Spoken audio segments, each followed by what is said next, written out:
Shalom. Tuhan, selamat pagi Bapak Ibu. Kita semua pagi ini ada di sini karena kasih Tuhan yang telah memelihara kita dari hari ke hari dan sampai hari ini kita ada sebagaimana kita ada. Puji Tuhan. Pagi ini kita akan belajar firman Tuhan. Masih temanya tetap waktu untuk membangun diri, membangun di aspek sosial. Ini salah satu aspek kehidupan manusia itu adalah aspek sosial. Bagaimana hubungan kita dengan sesama kita. Ya, kita akan berbicara pagi hari ini bagaimana kita bersikap, bagaimana kita membangun sesama kita. Kita baca dulu ayat yang sudah kita bahas beberapa kali. Efesus 4 ayat 15 dan 16 mengatakan demikian. Tetapi dengan teguh berpegang teguh kepada kebenaran, di dalam kasih kita bertumbuh di dalam segala hal ke arah Dia, Kristus yang adalah kepala. Daripadanya lah, dari Yesus itu, seluruh tubuh atau kita semua yang rapi tersusun dan diikat menjadi satu oleh pelayanan semua bagiannya, sesuai dengan keadaan pekerjaan tiap-tiap anggota, menerima pertumbuhannya dan membangun dirinya dalam kasih. Nah, seperti yang saya katakan beberapa waktu yang lalu bahwa kita menerima pertumbuhan itu dari Kristus. Kita terima pertumbuhan itu secara rohani itu dari Kristus. Ya, karena Dia adalah pokok anggur dan kita perlu melekat. Kita akan tumbuh. Ini rahasia pertumbuhan rohani kita adalah melekat dengan pokok anggur itu. Tapi tadi kita membaca dalam ayat tadi bahwa kita juga perlu membangun, ya, membangun dirinya dalam kasih. Artinya kita berperan gitu. Apa peran kita? Yaitu kita membangun dengan secara bersama atau secara individu, ya, pribadi kita dan bersama. Nah, pagi ini kita akan berbicara lebih banyak tentang bagaimana kita membangun secara bersama-sama. Ya. Lalu ayat tadi mengatakan kita membangun diri dalam kasih. Nah, ini harus jadi dasar gitu. Apalagi membangun tubuh Kristus gitu ya. Membangun tubuh Kristus itu perlu kasih itu jadi dasar benar-benar. Jadi harus menjadi motivasi dari membangun tubuh Kristus itu adalah didasarkan kepada kasih. Itu satu hal yang mutlak, tidak boleh ditawar-tawar. Kita sudah membahas beberapa kali membangun diri ini, yaitu aspek jasmani, kita bagaimana memelihara tubuh kita, menggunakannya ya, untuk menguasai tubuh kita supaya kita menjadi manusia yang mempunyai pribadi yang baik seperti Kristus. Lalu jiwa, ya, bagaimana kita memiliki pikiran, perasaan, kehendak seperti Kristus perlu dibangun juga, dan rohani. Ya, ini, bagaimana kita berdoa, bagaimana kita berhubungan dengan Bapa. Nah, pagi ini kita berbicara tentang sosial, ya, hubungan dengan sesama kita. Kita tahu bahwa manusia itu adalah makhluk sosial. Ya, artinya Tuhan itu menciptakan kita tidak bisa hidup sendiri. Siapapun kita, entah kita itu sudah lansia sekali, sudah tua sekali, atau kita masih anak-anak, kita tetap butuh sesama kita. Tidak bisa kita hidup sendiri gitu. Tidak ada orang yang bisa mengatakan aku tidak butuh siapa-siapa. Oke, mungkin sementara waktu bisa, tapi kita tahu bahwa kita tidak bisa hidup sendiri. Saya sederhananya aja, ya, pakaian kita buat sendiri. Oh ya, bisa jahit sendiri. Dari mana kainnya? Kita butuh orang lain. Itu contoh sederhana gitu. Kita butuh interaksi dengan orang, dengan komunikasi. Sebab Tuhan mengatakan dalam Kejadian 2 ayat 18 itu, tidak baik kalau manusia itu seorang diri saja. Aku akan ciptakan seorang penolong yang sepadan. Ini buktikan bahwa Tuhan itu tahu manusia itu tidak bisa hidup sendiri. Tidak bisa hidup sendiri. Nah, kita tahu bahwa hubungan yang baik tadi, ya hubungan yang Tuhan ciptakan, hubungan dengan sesama yang baik tadi itu udah rusak. Dosa merusaknya. Dari awal ketika manusia pertama kali jatuh dalam dosa, sudah terjadi konflik antara Adam dengan Hawa. Itu sudah konflik. Itu Tuhan, Dia loh yang memberikan buah itu. Tapi aku makan, saling menyalahkan. Dan itu berlangsung terus sampai turun-temurun, bahkan sampai hari ini hubungan itu jadi rusak. Nah, sampai hari ini, lihat bagaimana manusia satu dengan lain, ya bahkan dalam keluarga, saudara kandung juga rebutan warisan. Itu adalah bukti bahwa hubungan sosial kita itu sangat rawan gitu. Bisa rusak begitu saja. Nah, ketika manusia jatuh dalam dosa, kemuliaan Allah itu hilang. Kemuliaan Allah itu hilang, itu pasti. Tapi ya kodrat manusia sebagai makhluk sosial itu tidak rusak, tidak hilang. Walaupun rusak, ya hubungannya dengan manusia, sesama manusia itu rusak, tapi nggak hilang. Nggak hilang gitu. Naluri untuk bersatu juga ada. Ya, naluri untuk menjadi satu, berusaha supaya kita hidup dalam satu kelompok itu masih ada. Masih ada. Itu sebabnya manusia berusaha gitu dengan segala macam cara jalin persekutuan. Sampai hari ini kita melihat ada banyak usaha yang dibuat oleh manusia itu untuk jalin hubungan tuh. Ada kelompok-kelompok, ada grup. Wah, apalagi sekarang di WA ada grup ini, grup itu. Banyak grup yang dibuat untuk apa? Jalin persekutuan. Jadi ketika manusia jatuh dalam dosa, naluri untuk bersatu, ya, kodrat sebagai manusia sosial, makhluk sosial itu nggak hilang, masih ada. Berusahalah manusia sejak awal. Dan Kejadian 10 ayat 8 dan 10 itu mencatat bahwa manusia itu berhasil menjadi satu. Kejadian pasal 10. Kita baca ya. Kejadian 10 ayat 8 sampai ayat 10. Kus memperanakkan Nimrod. Dialah yang mula-mula sekali orang yang berkuasa di bumi. Ia seorang pemburu yang gagah perkasa di hadapan Tuhan. Sebab itu dikatakan orang seperti Nimrod, seorang pemburu yang gagah perkasa di hadapan Tuhan. Mula-mula kerajaannya terdiri dari Babel, Erek, dan Akad, semuanya di tanah Sinear.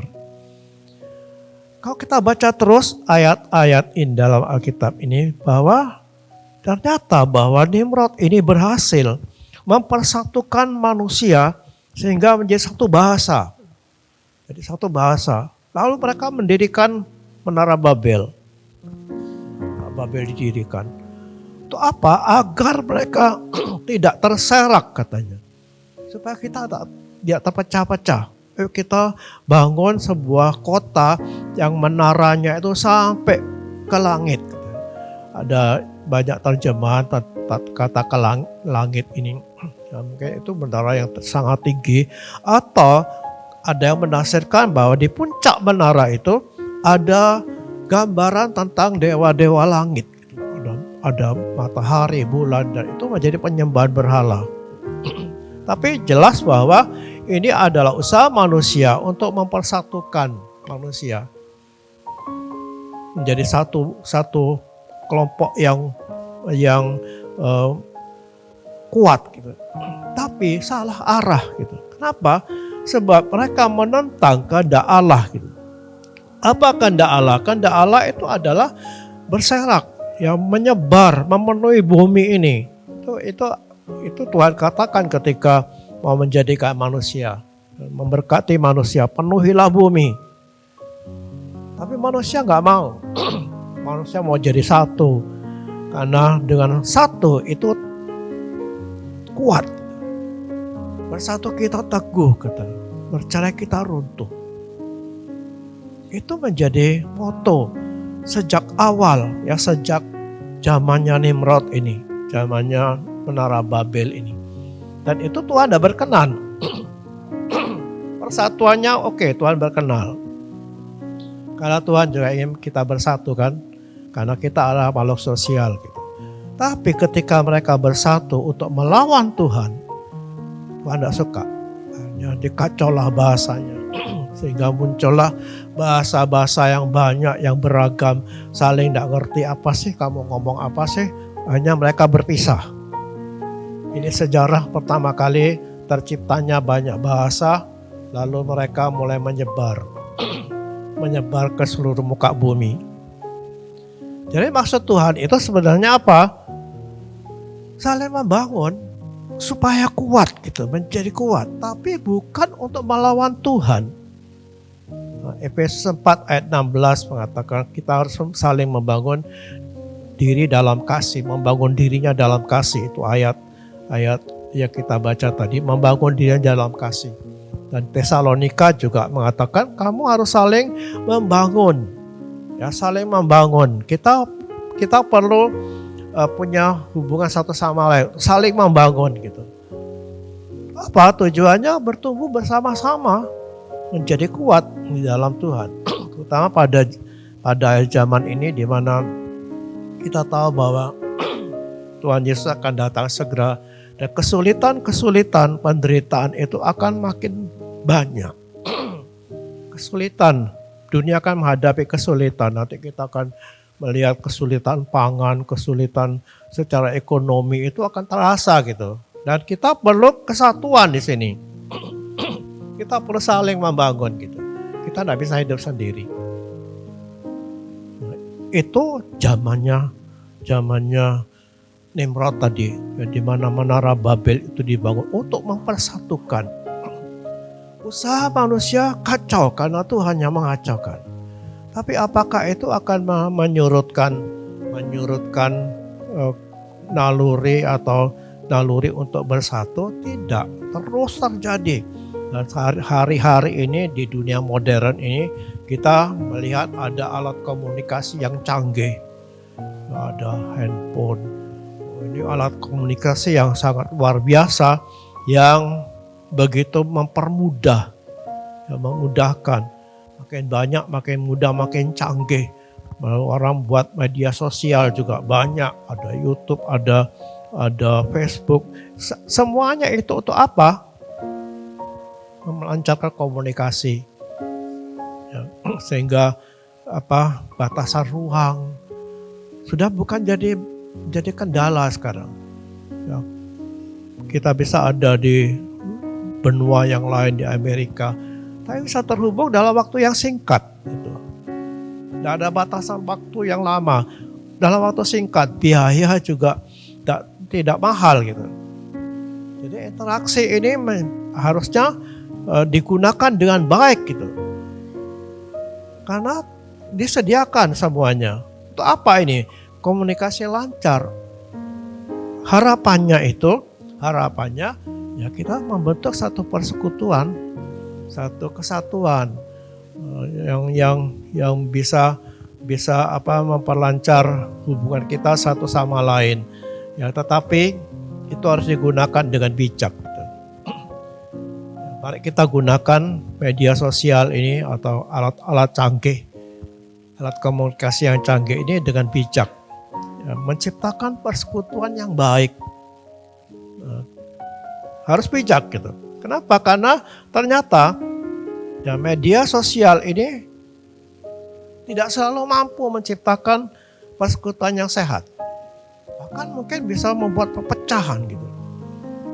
Ya, karena bayangin kalau kita WA gitu ya. Itu kan ya kita bersyukur karena WA itu menyediakan voice call gitu ya. Voice note. Kita bisa video call sekarang. Nah, kalau hanya teks saja, ya teks itu bisa menimbulkan salah paham gitu. Misalnya gitu ya, kita WA tunggu, kata tunggu aja, tunggu, kita ketik tunggu gitu. Kan tidak ada intonasi di situ. Ya, apa orang yang menerima tunggu ini apa maksudnya? Apa dia mengucapkannya dengan jengkel? Kan bisa kan tunggu atau tunggu, beda kan? Kalau kita berbicara dengan lisan ini, kita bisa tahu oh maksudnya itu baik dia suruh nunggu atau dengan jengkel tunggu. Kalau teks kan tidak bisa dibaca gitu. Ya kita masih bersyukur karena ada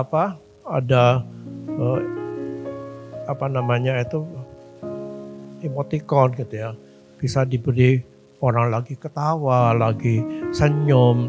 Ya kalau tidak kita akan salah paham dan itu akan memisahkan kita satu sama lain. Atau misalnya kita ngomong saya perlu bicara dengan kamu. Karena saya pernah ngalami ini, ada orang bilang saya perlu bicara dulu. Saya perlu bicara. Ini kan kita bisa salah paham itu. Apa sih maksudnya ini?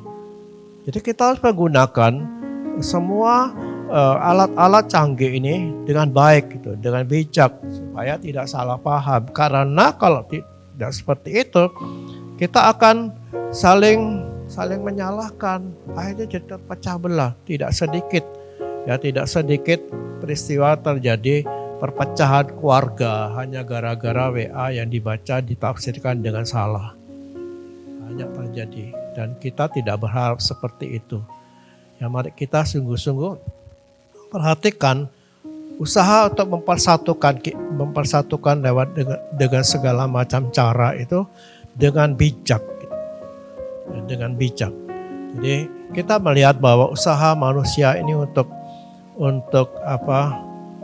mewujudkan persekutuan itu harusnya digunakan dengan baik gitu. Ya, jangan sampai apa yang disediakan disediakan dunia mestinya itu.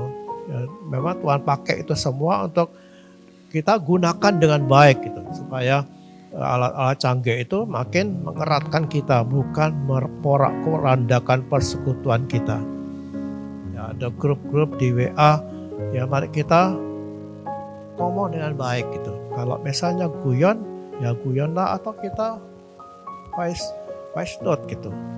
Kita ngomong direkam, itu lebih baik daripada kalau kita ngomong yang serius dengan teks gitu. Ya, jadi mari kita gunakan semua itu untuk saling mempererat gitu. Jadi dalam mewujudkan persekutuan dengan sesama kita itu kita perlu kembali ke rancangan Tuhan.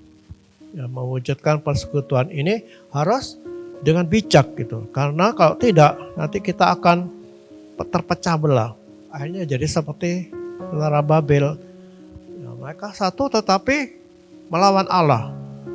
Jadi harus sesuai dengan prinsip-prinsip yang ada di dalam firman Tuhan. Firman Tuhan. Bagaimana prinsip-prinsip Alkitab itu? Ya tadi kita tahu bahwa kasih itu harus jadi pendorong utama. Membangun dirinya dalam kasih katanya. Dan Yesus juga mengatakan dalam Yohanes 13 ayat 34 dan 35. Aku memberikan perintah baru kepada kamu, yaitu supaya kamu saling mengasihi sama seperti aku telah mengasihi kamu. Telah mengasihi kamu. Demikian pula kamu harus saling mengasihi. Dengan demikian semua orang akan tahu bahwa kamu adalah murid-muridku, yaitu jikalau kamu saling mengasihi. Jadi firman Tuhan ini tidak pernah dirubah gitu. Saling mengasihi, kita akan dikenal oleh dunia ini.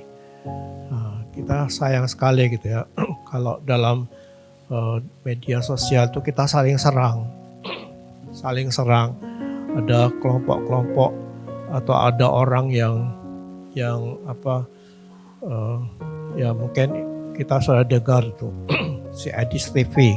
Ya Edis TV ini kan dia membuka kebenaran gitu.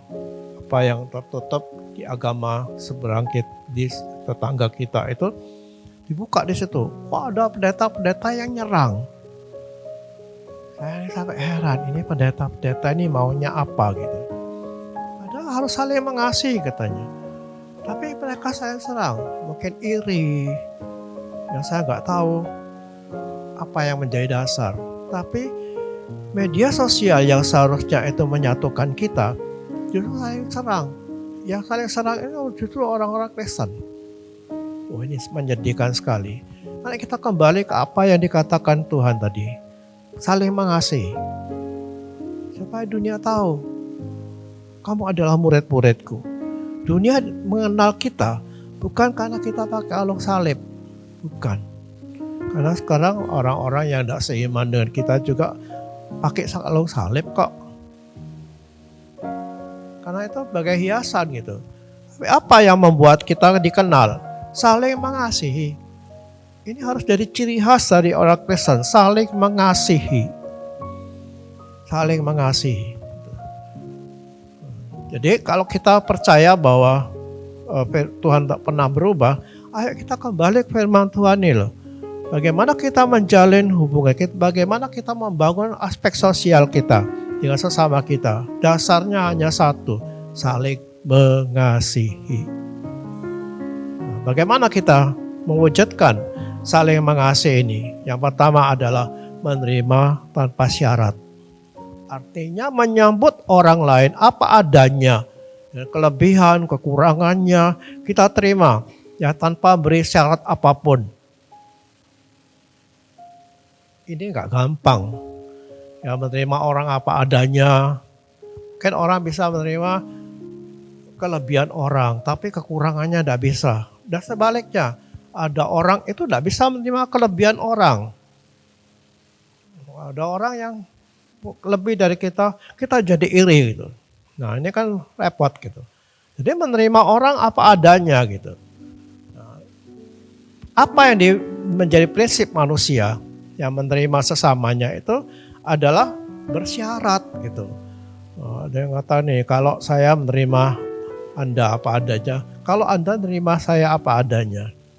Jadi timbal balik gitu. Ini penerimaan sebagai transaksi timbal balik. Ini juga berlaku dalam kehidupan keluarga suami istri gitu. Ini kasih filia. Kalau kamu baik, aku cinta kamu. Itu harus juga dibangun gitu. Tapi tidak boleh jadi dasar utama. Saya akan menerima kamu terima aku. Ada juga yang bertransaksi ekonomi. Ya, saya menerima Anda kalau Anda memberikan manfaat, Anda menguntungkan, menyenangkan, ya saya terima. Ini prinsipnya manusia. Ya, manusia punya prinsip seperti itu. Tapi Alkitab seperti yang Yesus ajarkan tidak seperti itu. Kita menerima orang apa adanya tanpa memberi syarat seperti Yesus menerima kita. Yesus menerima kita apa adanya. Roma 15 ayat 7 mengatakan, sebab itu terimalah satu akan yang lain sama seperti Kristus juga telah menerima kita untuk kemuliaan Allah. Yesus tidak menerima kita itu dengan syarat gitu. Kamu harus baik dulu, saya nanti terima kamu. Enggak ada itu, enggak pernah. Bahkan Roma 5 ayat 6 dan 8 itu saya bacakan gitu ya. Saya tidak tulis di situ. Roma pasal 5 ayat 6 dan 8. Karena waktu kita masih lemah katanya, Kristus telah mati untuk kita, orang-orang durhaka pada waktu yang ditentukan oleh Allah. Ayat 8-nya, loncat ke ayat 8. Akan tetapi Allah menunjukkan kasih-Nya kepada kita oleh karena Kristus telah mati untuk kita ketika kita masih berdosa. Jadi Yesus mati itu waktu kita lemah, artinya tidak berdaya. Kita tidak berdaya menyelamatkan diri sendiri, kita berdosa. Dia mati untuk kita, justru waktu kita dalam keadaan seperti itu. Dia tidak beri syarat apapun. Sebab dia tahu kalau dibuat syarat, ya, Tuhan memberikan syarat supaya diselamatkan, tidak ada yang bisa. Tidak ada, karena manusia tidak bisa merubah dirinya sendiri. Kita tidak bisa memenuhi standar yang Allah pakai untuk menerima kita. Kalau Allah buat standar seperti itu, tidak ada yang selamat, pasti.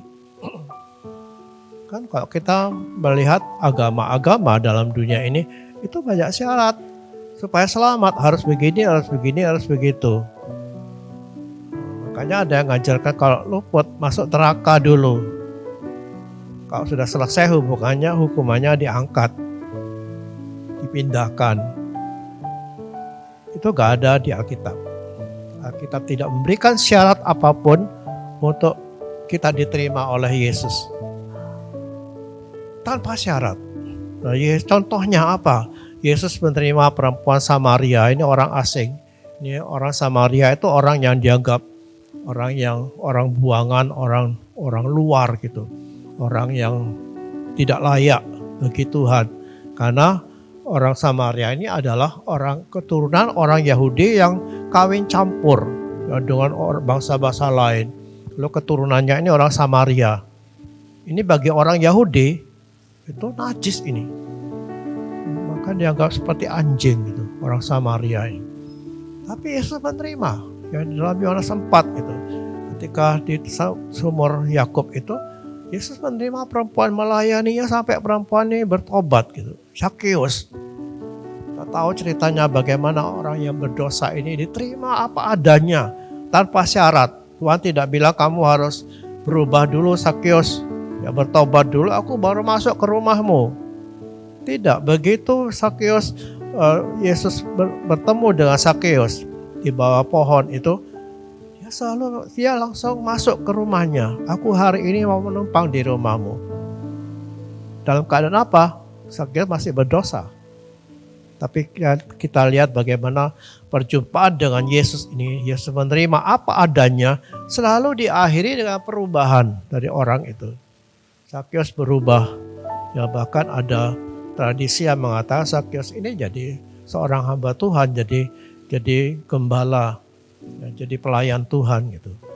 Zakheus ini dia meninggalkan profesinya yang empuk, yang basah ini, tinggalkan melayani Tuhan.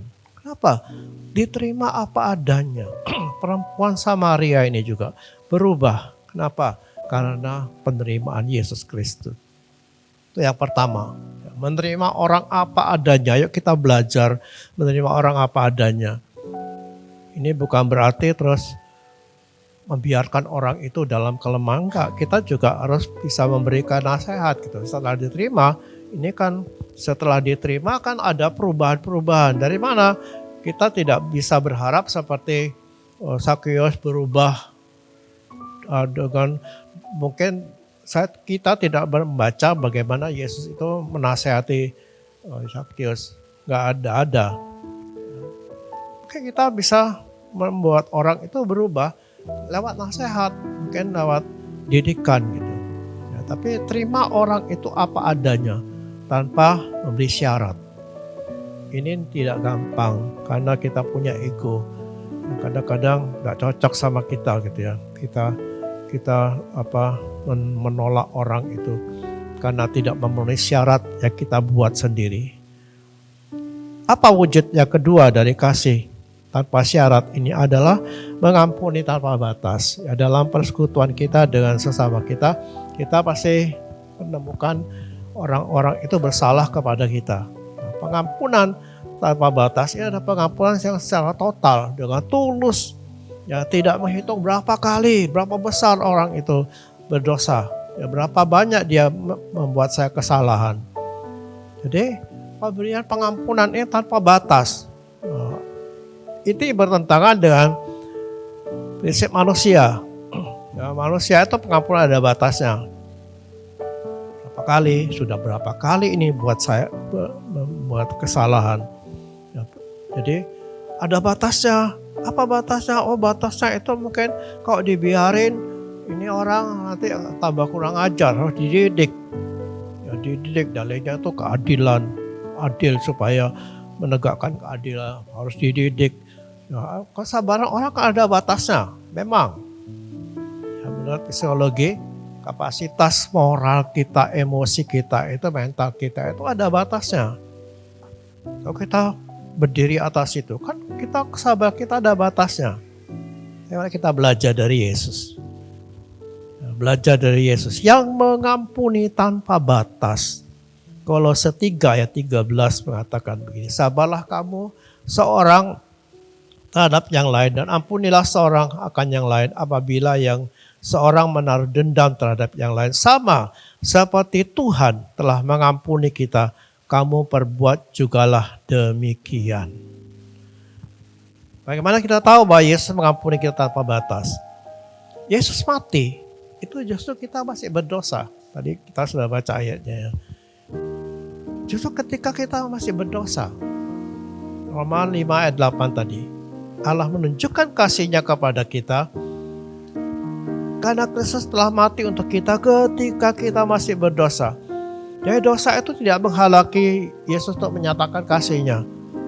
Yesus tidak melihat kamu kan berdosa. Ngapain aku mati buat kamu? Enggak. Jadi kalau kita percaya bahwa Yesus itu mati ketika kita masih berdosa, apakah ada dosa yang menghalangi Yesus untuk mengampuni kita? Tidak ada. Pengampunan, keselamatan diberikan berdasarkan anugerah. Ya, sehingga kita percaya bahwa tidak ada perbuatan dosa yang mengganggu sikap Tuhan. Jangan kita bayangkan kok saya berdosa, saya bersalah itu, lalu Tuhan itu mukanya murung, merenggut, lalu kita dibuang. Enggak. Karena Yesus mati justru kita masih berdosa kok. Ya, tidak ada dosa yang tidak bisa diampuni. Ya, kecuali dosa tidak percaya katanya. Ya, tapi dosa, apapun sebesar apapun, dosa itu bisa diampuni.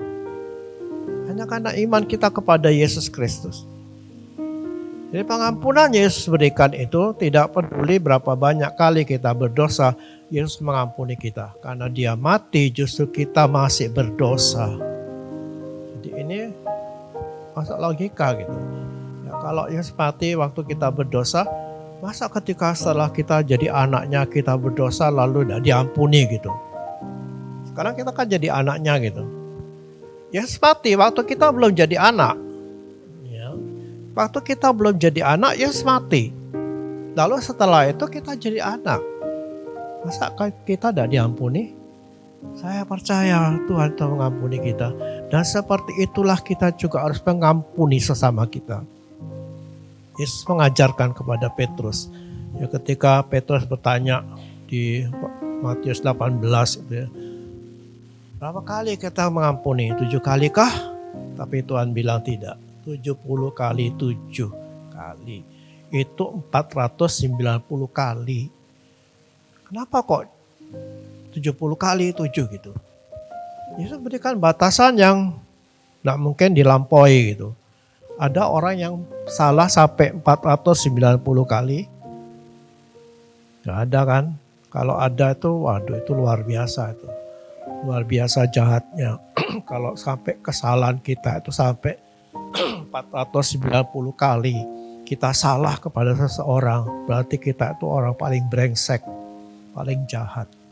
Kita paling salah sampai 10 kali, udah itu pentok, sudah terlalu sudah. Berapa kali dia salah sama saya? 10 kali, waduh dia sudah terlalu gitu. Tapi ini 490 kali. Artinya apa? Yesus itu mengajar kita untuk mengampuni tanpa batas. Tanpa batas, ampuni. Karena kita sudah diampuni juga oleh Yesus tanpa batas. Kalau kita diampuni oleh Yesus, kenapa kita tidak mengampuni orang lain? Kita belajar mengampuni. Memang tidak gampang. Kalau saya ngomong gini gampang kan? Gampang, tapi nanti prakteknya itu butuh pergumulan, butuh komitmen yang kuat gitu untuk mengampuni. Mengampuni itu butuh kemauan. Ya, bukan bisa atau tidak. Pasti bisa.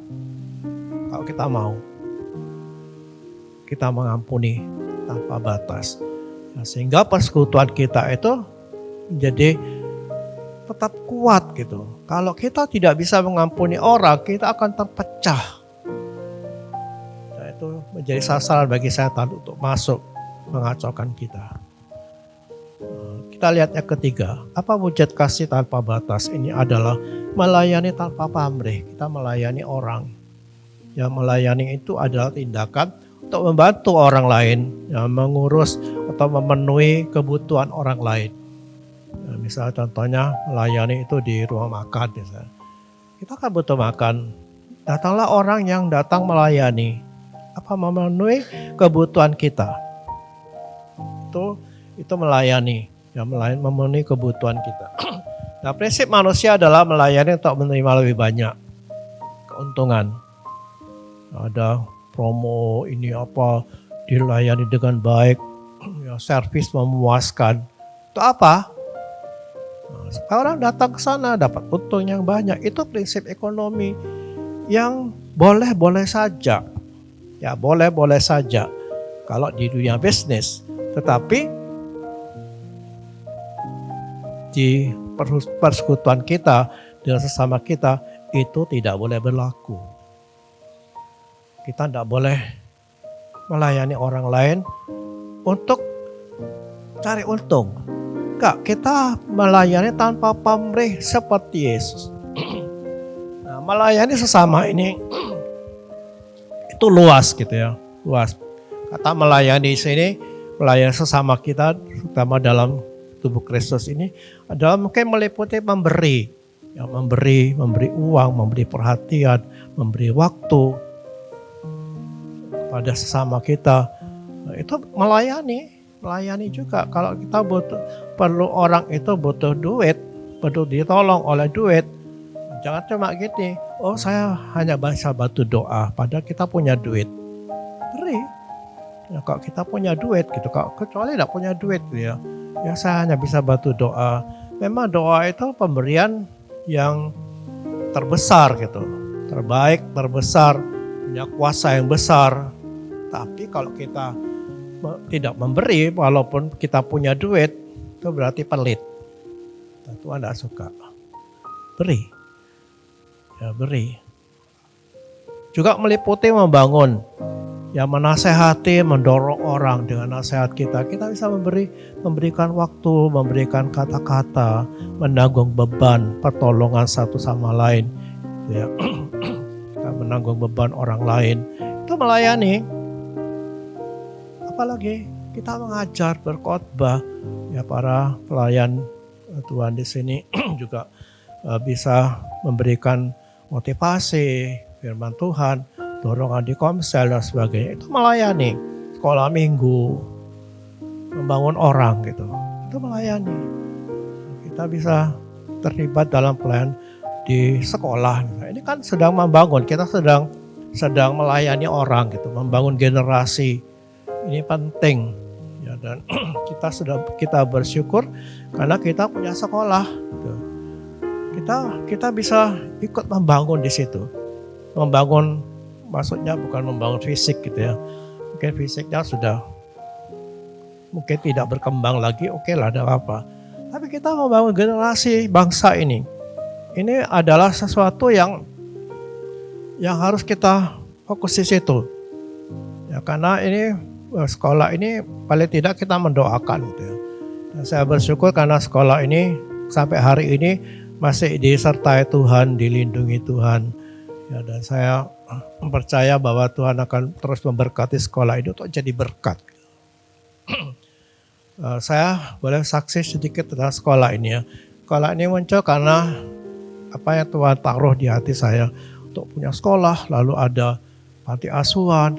Waktu itu di tahun berapa, tahun 2005 kalau tidak salah, ketika saya ikut seminar ya. Ada pemancar radio juga atau di benak saya, kita punya pemancar radio untuk menginjil daerah ini. Ada operasi banyak di benak ya, baru terwujud ya sekolah ini. Muncul. Waktu awal ini kesaksian bagaimana Tuhan itu membela sekolah ini gitu. Waktu baru muncul sekolah ini, kan kita tidak punya tenaga. Ya baru itu ada Ibu Arlin, dia guru SMP yang ngajar di SMP. Oh, kita punya Ibu Win ini kan ngajar di STM.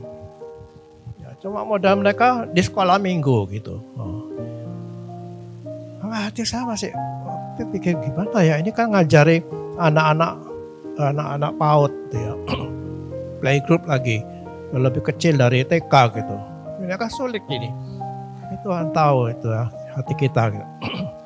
Apa yang Tuhan buat? Tuhan buat didatangkan Miss Diana ini. Ini Prayitno itu kawin dengan wakil kepala sekolah di Buah Hati, Surabaya. Ini Buah Hati ini kan sekolah PAUD yang punya nama gitu. Karena ini Diana ini adalah wakil kepala sekolah bagian kurikulum. Datang ke sini. Waktu saya di Ibu Hawk waktu itu dia mau ingin ngajar. Dalam hati saya, dibayar berapa ini? Ya di Surabaya itu kan gajinya gede, tapi dia bilang nggak usah dibayar, nggak apa-apa. Sampai hari kalau dibanding bayarnya hari ini gajinya Diana ini dengan dulu yang dibayar, belum nutut gitu, tapi mau di sini. Ini kan berkat ini. Ya, sehingga sekolah ini menjadi sekolah yang diperhitungkan juga di daerah ini. Ini Tuhan, kalau tidak Tuhan, siapa? Sampai hari ini masih berjalan terus gitu. SD itu, waduh ini lebih besar lagi ini. Kita punya tanah memang, ya persembahan dari jemaat gitu. Bangunnya gimana? Punya 300, harus bangun. Karena kita sudah punya SD kelas 3 di sini, gabung di sini. Sudah sesak dak karuan. Harus bangun. Nah, 300 juta. 150 juta untuk ngurus izin, nguruk itu 150 juta. Tinggal 150 juta. Gimana? Pak Samuel tanya gimana nih? Terus. Karena harus ini. Dan ternyata berdiri itu dari mana tidak tahu, pokoknya ada aja ya, peranan jemaat juga yang memberi itu besar sekali gitu. Sampai hari ini Tuhan bela guru-guru yang toksik gitu. Dikeluarkan sama Tuhan, dikeluarkan semua. Ya, karena ada yang lulus P3K, ada yang cuti hamil, keluar semua. Ternyata guru-guru yang seperti ini, guru-guru yang tidak baik gitu. Tuhan bela keluar semua. Terakhir di baru-baru ini. Ada guru yang kita tidak tahu gitu. Ini guru Kristen. Guru Kristen yang ternyata suka melecehkan anak perempuan tuh. Keluar dengan sendirinya. Terakhir ini. Seorang hamba Tuhan yang seharusnya membela, kok dibawa keluar sama Tuhan? Kenapa Tuhan? Ternyata ketika saya dengar ceritanya dari kepala sekolah, bersyukur saya. Karena ternyata hamba Tuhannya seperti ini tidak layak dikeluarkan. Jadi sekolah ini murni gitu. Tuhan bela gitu. Nah, saya percaya yang punya beban untuk sekolah ini akan diberkati. Ini cara kita melayani sesama kita dengan memberikan waktu, memberikan doa kita, memberikan dana. Ya karena sebagian besar dari perpuluhan yang diberikan itu larinya ke sana. Kita butuh uang 25 juta misalnya dari gereja. Kita cuma bisa memenuhi 21 juta. 21 juta. Yang lain tidak tahu urusannya yayasan. Sampai yayasan punya utang 30 juta. Saya waktu dengar gitu, 30 juta? Ternyata apa yang Tuhan buat? Dipakai orang yang tidak seiman dengan kita. Walau pengakunya dia Kristen gitu ya.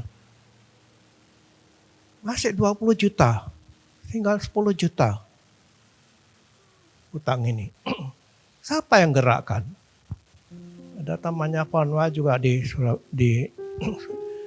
Probolinggo. Bukan Kristen. Ngasih 3 juta. Tidak tahu apa lanjut. Saya tidak tahu apa lanjut. Bagaimana Tuhan membela sekolah ini?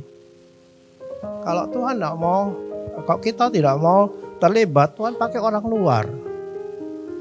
Saya percaya kita semua akan terbeban terus supaya sekolah ini terus jadi berkat, dan inilah sarana kita membangun. Kita harus melayani seperti Yesus tanpa pamrih, tanpa mengharapkan apa-apa. Seperti Yesus melayani dengan pengorbanan. Seperti dikatakan dalam Matius 20. Sama seperti anak manusia datang bukan untuk melayani, melainkan untuk melayani dan memberikan nyawanya menjadi tebusan bagi banyak orang. Jadi pengorbanan Yesus ini adalah pengorbanan yang termahal. Dikatakan oleh 1 Petrus, darah yang mahal itu tidak mungkin dibalas oleh apapun. Jadi Yesus tidak pernah mengharapkan imbalan dari kita. Tidak ada. Dia berikan nyawanya sebagai bentuk pelayanan terbesar yang tidak mungkin dibalas. Kita mengharapkan apa dalam melayani? Mari kita teladani Yesus. Yesus tidak mengharapkan imbalan. Dia berikan nyawanya supaya dia memiliki kita. Tuhan. Ya. Dan saya percaya bahwa hubungan kita dengan sesama kita itu akan diwarnai dengan kasih. Ya, karena hubungan kita dengan sesama kita itu tidak boleh berdasarkan keuntungan kita. Ya, kan biasanya hubungan dengan sesama kita itu ego kita yang lebih besar gitu. Kita bergaul dengan orang untuk apa? Saya dapat untung enggak? Saya dapat untung enggak? Enggak. Kalau enggak ya sudah. Mari kita teladani Yesus. Yohanes 13. Ayat terakhir mengatakan begini. Jikalau aku membasuh kakimu, aku yang adalah Tuhan dan gurumu, maka kamu pun wajib saling membasuh kakimu, sebab aku telah memberikan suatu teladan kepada kamu, supaya kamu juga berbuat sama seperti yang telah ku berbuat kepadamu. Ini yang mesti kita buat. Yesus membasuh kaki murid-muridnya, suatu pekerjaan yang sangat hina. Dia berikan itu tanpa pamrih. Jadi mari kita persiapkan diri menjelang kedatangan Tuhan yang makin dekat ini. Akan banyak kesulitan, penderitaan yang akan kita alami. Bagaimana kita menghadapinya? Tidak bisa sendiri-sendiri. Harus dihadapi bersama-sama. Ya, ketika masa sulit itu datang. Ya, ketika kita tidak bisa berbuat sendiri. Kita butuh orang lain. Dan sejak saat ini mari kita bangun. Ya, bina persekutuan dengan sesama kita. Ya, kita tidak punya waktu terlalu banyak. Ya, mempelai itu akan segera datang. Ayo kita bersiap diri. Ya, kita percaya bahwa Tuhan itu akan menolong kita. Ya, agar kita bisa membangun diri kita. Khususnya dalam aspek sosial kita. Supaya satu saat ketika Yesus datang, kita menerima kemuliaan bersama-sama dengan Dia. Amin.